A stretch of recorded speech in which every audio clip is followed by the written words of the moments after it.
Om Shanti friends. आज हम पथ प्रदर्शनी यानी पिक्चर गैलरी में अगला चित्र समझेंगे। तो आज का हमारा चित्र है, देखिए, सर्वशास्त्र शिरोमणि श्रीमद् भगवत गीता का ज्ञान दाता कौन है। सब जानते हैं कि शास्त्रों में तो यही लिखा है कि गीता ज्ञान जो है श्री कृष्ण द्वारा वाचा गया है महाभारत युद्ध के समय। अब देखिए, गीता ज्ञान जो है, जो फिलॉसफी है लाइफ की, सभी विश्व के लोगों ने पढ़ा है और सब पढ़ते हैं तो उन्हें लगता है कि किसी विराट शक्ति ने ये बताया है ये सारा ज्ञान, और ह्यूमन के लिए एक ये मैनुअल जैसा है, परफेक्ट ज्ञान है एक ह्यूमन लाइफ के लिए। यहाँ पे कंट्रास्ट दिखा के ये समझाया गया है कि गीता का ज्ञान परमात्मा द्वारा दिया गया है, जो कि एक है, गॉड, सभी धर्मों के पिता, निराकार परम पिता परमात्मा, जिनको हर धर्म में अन्य भिन्न भिन्न नाम से जाना जाता है। हमारे यहाँ शिव बोला जाता है, शिव यानी कल्याणकारी। तो यहाँ पे कंट्रास्ट बता के ये प्रूफ किया गया है कि गीता का ज्ञान परमात्मा निराकार, ये निराकार परम पिता परमात्मा, जिनको हम इस रूप में दिखाते हैं, बीज रूप शिव परमात्मा यानी ईश्वर, गॉड ऑलमाइटी, उसके द्वारा दिया गया है। देखिए कैसे समझेंगे। पहला चित्र में ये दिखाया है कि श्री कृष्ण विष्णु के साकार रूप थे, परंतु परमात्मा शिव ब्रह्मा विष्णु और शंकर के भी रचयिता हैं। तो यहाँ पे ये दिखा रहे हैं कि जो श्री कृष्ण हैं उनको विष्णु का ही अवतार माना गया है, लेकिन परमात्मा और कृष्ण में पहले तो यहाँ भिन्नता दिखाएंगे, फिर बाद में ये समझाएंगे कि गीता ज्ञानदाता परमात्मा है। तो पहले कृष्ण और परमात्मा का जो भेद है यहाँ पे पहले हम ये समझ रहे हैं। यहाँ हेडिंग है श्री कृष्ण देवता और शिव परमात्मा है, पहले इसको समझेंगे। तो कहते कृष्ण को तो विष्णु का अवतार माना गया है, और शिव जो है वो विष्णु ब्रह्मा शंकर के भी रचयिता हैं, उनसे ऊपर हैं, विष्णु को बनाने वाले हैं। देखिए, हमेशा कृष्ण एक देहधारी के रूप में दिखाया गया है, और परमात्मा मनुष्य के रूप में कभी नहीं आते। परमात्मा का निराकार रूप है। तो कृष्ण यानी विष्णु के अवतार, और शिव यानी विष्णु के भी पिता हो गए। विष्णु ब्रह्मा शंकर सबके रचयिता हो गए। श्री कृष्ण ने राजविद्या की शिक्षा ली, परंतु परमात्मा शिव सर्व के परम शिक्षक हैं। एक ये भी बात दिखाया गया है कि जो सबका भगवान है ईश्वर, उसको ज्ञान लेने की जरूरत नहीं होती, वो खुद ज्ञान का सागर हैं। लेकिन श्री कृष्ण तो राजकुमार के रूप में जन्म लिया होगा अपने राज्यवंश में। उन्होंने जाके गुरुकुल में पढ़ाई भी की, उन्होंने अपने टीचर से विद्या भी ली। तो कह रहे कि कृष्ण एक बालक है, शरीरधारी है, वो शरीर, उनके माता पिता भी शरीर के माता पिता थे और उन्होंने विद्या ली। लेकिन शिव क्या है? निराकार शिव तो खुद परम शिक्षक हैं। निराकार शिव परमात्मा के ऊपर कोई नहीं, उन्हें कोई शिक्षा नहीं देता, वो खुद ज्ञान के सागर हैं। अब यहाँ दिखाया है कि शिव खुद बीज है, और उससे जो पत्ते निकलते हैं दो, प्रथम पुरुष और प्रथम स्त्री। ये जैसे झाड़ पृथ्वी पे वृक्ष बीज लगा देते हैं तो सबसे पहले दो पत्ते बाहर आते हैं, तो ये रिजेंबल करता है यूनिवर्स में सब कुछ। उसी प्रकार से मनुष्य सृष्टि का भी झाड़ है, और ये शिव, निराकार शिव एक बीज के रूप में माना गया है, परम चेतना। तो उनसे पहले स्त्री और पुरुष का जन्म होता है, तो वो श्री कृष्ण और श्री राधे ही हैं, प्रथम पुरुष और स्त्री।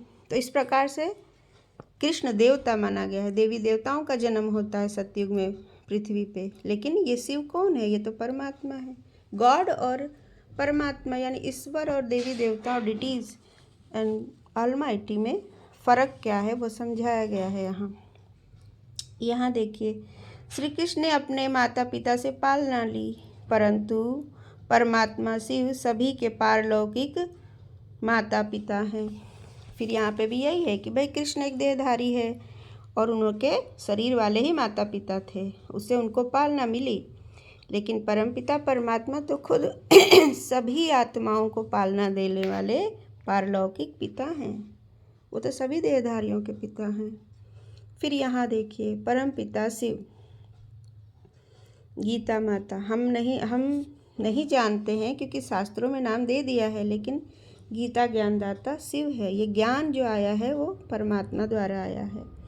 गीता द्वारा ही श्री कृष्ण का भी जन्म हुआ था। गीता श्री कृष्ण की माता है तथा शिव परमात्मा गीता ज्ञानदाता श्री कृष्ण के भी पारलौकिक पिता हैं। गीता में राज विद्या दिखाई गई है, तो वो राज विद्या सीखा है श्री कृष्ण ने। श्री कृष्ण का स्वरूप ही एग्जाम्पल है। गीता का ज्ञान उनके अंदर निहित है, क्योंकि वो ये गीता पढ़ के परमात्मा से वो परफेक्ट बने हैं। उनका पहला जन्म होता है, उससे पहले वो कलयुग में रहते हैं। सतयुग के पहले कलयुग और कलयुग के पहले सतयुग, तो ये चक्र है। तो चक्र में लास्ट जन्म में कृष्ण परमात्मा द्वारा गीता ज्ञान सुन के ही वो कृष्ण के समान परफेक्ट उनकी आत्मा हो जाती है, तो फिर जाके सतयुग में जन्म लेते हैं। तो इस प्रकार से कृष्ण के माता और पिता हो गए। ये गीता ज्ञान से जन्म लिया इन्होंने और परमात्मा द्वारा दिया गया है ये ज्ञान। तो कृष्ण के भी पारलौकिक पिता हो गए परमात्मा। सर्वशास्त्र शिरोमणि श्रीमद् भगवत गीता का ज्ञानदाता कौन है? देखिए, हर ज्ञान इंसान तो कहता है कि मनुष्य के ब्रेन से निकलता है, मनुष्य लिखता है, लेकिन उसका कनेक्शन गॉड से होता है, तब ही वो परम यानी सुप्रीम कॉन्शियसनेस में आता है। और ये परमात्मा द्वारा ही ज्ञान दिया जाता है, मनुष्य द्वारा कभी नहीं। यह कितने आश्चर्य की बात है कि आज मनुष्य मात्र को यह भी मालूम नहीं कि परम प्रिय परमात्मा शिव, जिन्हें ज्ञान का सागर तथा कल्याणकारी माना जाता है, ने मनुष्य मात्र के कल्याण के लिए जो ज्ञान दिया, उसका शास्त्र कौन सा है? भारत में यद्यपि गीता ज्ञान को भगवान द्वारा दिया हुआ ज्ञान माना जाता है, तो भी आज सभी लोग यही मानते हैं कि गीता ज्ञान श्री कृष्ण ने द्वापर युग के अंत में युद्ध के मैदान में अर्जुन के रथ पर सवार होकर दिया है। यहाँ पे ये प्रूफ कर रहे हैं कि अगर गीता ईश्वर यानी भगवान द्वारा दिया गया होता, तो वो सुनाने के बाद अच्छा समय आ जाता ना, सबके अंदर वो ज्ञान समा जाता। तो द्वापर में अगर गीता ज्ञान दिया गया होता कृष्ण द्वारा, तो उसके बाद और ही पतन क्यों हुआ? द्वापर के बाद तो और ही कलयुग त्रेता देख रहे हैं कि आप पतन की ओर गया, समाज, पूरा समाज पतन की ओर गया है। इसका मतलब कि द्वापर के समय ईश्वर द्वारा, भगवान द्वारा ऐसा कोई गीता ज्ञान नहीं दिया गया था। गीता ज्ञान द्वापर युग में नहीं दिया गया, बल्कि संगम युग में दिया गया, क्योंकि गीता का ज्ञान ही ऐसा है कि जब भी परमात्मा आकर गीता ज्ञान सुनाते हैं, तो उसके बाद स्वर्ग जैसा धरती पे वातावरण आ जाता है। सभी आत्माएं उस गीता ज्ञान को धारण करके खुद परफेक्ट बन जाती हैं। तो ये यहाँ संगम युग पे हो रहा है। यहाँ आप ज्ञान देखो, आता जा रहा है, ज्ञान सुनते जा रहे हैं, इस ज्ञान का प्रसार होता जा रहा है। इस ज्ञान की हर आत्मा को आवश्यकता है और मंत्रमुग्ध हो जाते हैं सुन के। तो ये सारा ज्ञान यहाँ परमात्मा द्वारा दिया जा रहा है। ये जो सफ़ेद वस्त्र में आप देखते हो ब्रह्मा कुमार ब्रह्मा कुमारियाँ, ये हैं वो अर्जुन जिन्होंने इस ज्ञान का अर्जन किया है, जिनको इस ज्ञान की दरकार थी। और परमात्मा शिव ब्रह्मा का तन का आधार लेके ये गीता ज्ञान देते हैं। चित्र में यह अद्भुत रहस्य चित्रित किया गया है कि वास्तव में गीता ज्ञान निराकार परमपिता परमात्मा शिव ने दिया था, और फिर गीता ज्ञान से सतयुग में कृष्ण का जन्म हुआ था। अतः गोपेश्वर परमपिता शिव श्री कृष्ण के भी पारलौकिक पिता हैं। गीता श्री कृष्ण की भी माता है। यह तो सभी जानते हैं कि गीता ज्ञान देने का उद्देश्य पृथ्वी पर धर्म की पुनः स्थापना ही था। वही कह रहे ना कि अगर द्वापर में दिया गया होता और धर्म की स्थापना हो गई द्वापर में तो उसके बाद उससे भी नीचे स्थिति यानी कलयुग की तरफ क्यों बढ़ता समाज? पतन कैसे हो रहा है? इसका मतलब कलयुग के अंत में गीता ज्ञान दिया जाता है, जिसके द्वारा सतयुग आता है। जब गीता का ज्ञान कलयुग के अंत में दिया जाएगा, तभी तो उसे धारण करके श्रेष्ठाचारी मनुष्य बनेंगे और स्वर्ग आ जाएगा धरती पे। गीता में भगवान ने स्पष्ट कहा है कि मैं अधर्म का विनाश तथा सत्य धर्म की स्थापनार्थ ही अवतरित होता हूँ। तो बोलो द्वापर में कैसे हुआ? द्वापर में अगर अधर्म का विनाश करके सत्य धर्म की स्थापना कर दी भगवान ने, तो उसके बाद धर्म का और ही पतन कैसे हो सकता है? कलयुग कैसे आएगा उसके बाद? उसके बाद तो अच्छा समय आना चाहिए। अतः भगवान के अवतरित होने तथा ये अंश लिए हुए हैं, ये सारा मुरलियों में ज्ञान है यहाँ पे जो दिया जा रहा है संगम युग पे, तो उस वही अंश बचे रहेंगे वहाँ द्वापर में।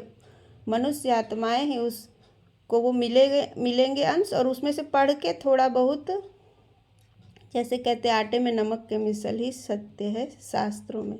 कुछ समझ में आता है शास्त्र पढ़ने से? सार समझ में आता है? कुछ भी नहीं, बहुत थोड़ा बहुत ही मनुष्य के लायक उसमें बातें लिखी हैं। तो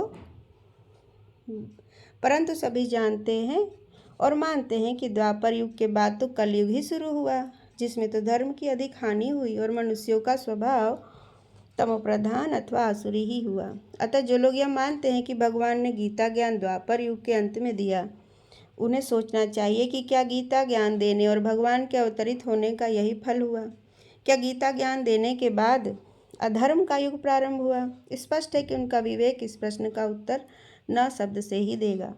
भगवान के अवतरण के बाद कलयुग का प्रारंभ मानना तो भगवान की ग्लानि करना है, क्योंकि भगवान का यथार्थ परिचय तो यह है कि वे अवतरित होकर पृथ्वी को असुरों से खाली करते हैं और यहाँ धर्म को पूर्ण कलाओं सहित स्थापित करके तथा नर को श्री नारायण बनाकर मनुष्य की सद्गति करते हैं। भगवान तो सृष्टि के बीज रूप तथा स्वरूप हैं।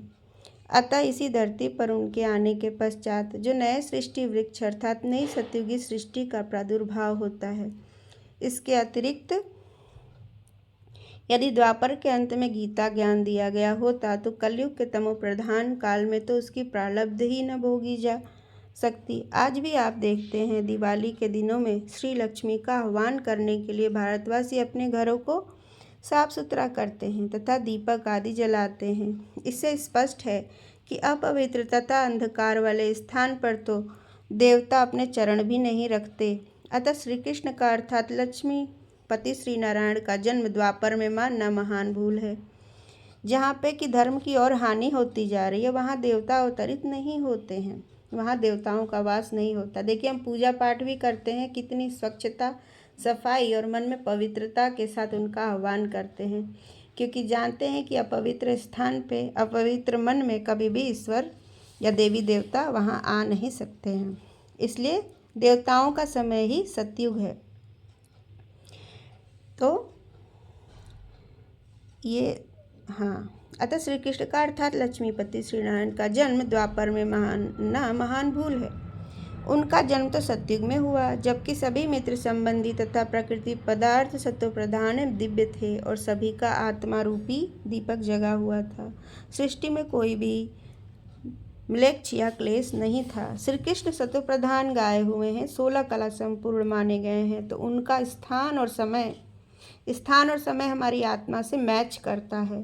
तो श्री कृष्ण का स्थान और समय सतयुग का है, वो सतयुग के पहले प्रिंस हैं। सतयुग बहुत जल्दी आ रहा है, क्योंकि परमात्मा धरती पे पिछले 88 ईयर्स से ये ज्ञान दे रहे हैं, नंबरवार सभी आत्माएं इसको धारण कर रही हैं। कृष्ण अपना सतो प्रधान स्वरूप आत्मा उनकी धारण कर चुकी है और सूक्ष्म वतन में जा चुके हैं, और वही सबसे पहले परम धाम जाएंगे। उनके पीछे सारी 800 करोड़ आत्माएं परम धाम जाएंगी। फिर पहला जन्म कृष्ण का होगा, उनके माता पिता पहले से तैयार होंगे, कलयुग के ही अंत में कोई बचा रहेगा। ये सब रहस्य है, शास्त्रों में इसी रहस्य का सार थोड़ा बहुत अपने मन से विस्तार करके मनुष्यों ने लिख दिया है। अतः उपर्युक्त से स्पष्ट है कि न तो श्री कृष्ण ही द्वापर युग में हुए और न ही गीता ज्ञान द्वापर युग के अंत में दिया गया, बल्कि निराकार पतित पावन परमात्मा शिव ने कलयुग के अंतर सतयुग के आदि के संगम समय धर्म ग्लानि के समय ब्रह्मा तन में दिव्य जन्म लिया और गीता ज्ञान देकर सतयुग की तथा श्री कृष्ण के स्वराज्य की स्थापना की, जो हो चुका है, हो रहा है इस समय। श्री कृष्ण के तो अपने माता पिता शिक्षक थे, परंतु गीता ज्ञान सर्वात्माओं के माता पिता शिव ने दिया। तो गीता एक परफेक्ट ज्ञान है, ये सभी मनुष्यों के लिए लागू होता है, न कि सिर्फ हमारे ही हिंदू धर्म के लिए। गीता का ज्ञान एक परफेक्ट, एक कहें तो जैसे कि हम ह्यूमन्स अगर रोबोट जैसे हैं ना, तो ये एक मैनुअल है हमारा गीता का ज्ञान, और ये सब पे लागू होता है परफेक्टली। तो पूरे वर्ल्ड की आत्माओं के लिए है, तो उनके पिता ही दे सकते हैं ना, आत्माओं के पिता ने ये ज्ञान दिया है, कोई देहधारी नहीं दे सकता। ओम शांति।